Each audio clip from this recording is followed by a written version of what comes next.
చాలామంది కూడా ఈ జాబ్ వచ్చింది, ఇలా ఉంది మన లైఫ్, ఇది చాలు, లేదా ఈ మాత్రం మనం హ్యాపీగా ఉన్నాం చాలు అనుకుంటారు. నేనంటాను ఇదంతా కాదు. ప్రతి 5 సంవత్సరాలకోసారి, 10 సంవత్సరాలకోసారి మనిషి చాలు, ఒక జీవితంలో ఒక స్టేజ్‌కొచ్చాం. దాన్ని అచీవ్ చేసిన తర్వాత దాన్ని మొత్తం పక్కన పెట్టి ఇంకొక ఫీల్డ్‌కెళ్ళినా, ఇంకోటి చేసినా సరే మనం మళ్ళా అంతే టాప్‌కి రీచ్ అవ్వగలగాలి.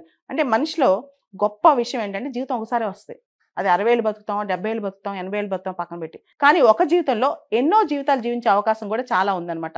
దాన్నే రీ లైఫ్ అంటుంటాం. అంటే ఒక 5 ఏళ్ళో, 10 ఏళ్ళో ఒక ఫీల్డ్‌లో మనం టాప్‌లోకెళ్ళిపోయామన్నమాట. తర్వాత ఆ ఫీల్డ్ పక్కన పెట్టి లేదా అదే ఫీల్డ్‌లో ఇంకొక నెక్స్ట్ లెవెల్ అంటే మనిషి అందుకోవడానికి ఇంకొక హైట్ పెట్టుకొని దానికోసం పనిచేస్తే వెళ్ళొచ్చనమాట. ఈ ప్రాసెస్‌లో మన దగ్గర నుంచి ఏమి పోయినా, మన దగ్గర నుంచి ఎవరు ఏమి లాగేసుకున్నా, దానికంత ఆలోచించాల్సిన అవసరం, బాధపడాల్సిన అవసరం లేదు. ఒక మనిషి ఒక భవంతిని నిర్మించాడనుకోండి, అదెలా నిర్మించాడో, ఎలా నిర్మించగలడో తనకే తెలుసు. కాబట్టి ఒకసారి నిర్మించిన తర్వాత ఇంకోటి నిర్మించటం చాలా ఈజీ అవుద్ది.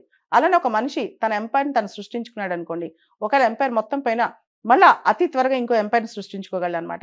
అదే మనిషికుండే గొప్ప లక్షణం. స్వతంత్రంగా మనం పైకొచ్చినప్పుడు మనకు మనమే ఎవరు సపోర్ట్ లేకుండా చాలామంది అనుకుంటారు, మన పేరెంట్స్ సపోర్ట్ చేస్తే బాగుండు, వాళ్ళ తల్లిదండ్రులు అలా ఉన్నారు, అంబానీలు చూడు వాళ్ళ కొడుక్కి ఎంత ఇచ్చారో, ఇలా ఆలోచిస్తుంటారు. అలా కాదు. మన ఎంపైర్ మనం బిల్డ్ చేసుకుంటే అది కూలిపోయినా మళ్ళా మనమే కట్టుకోగలం.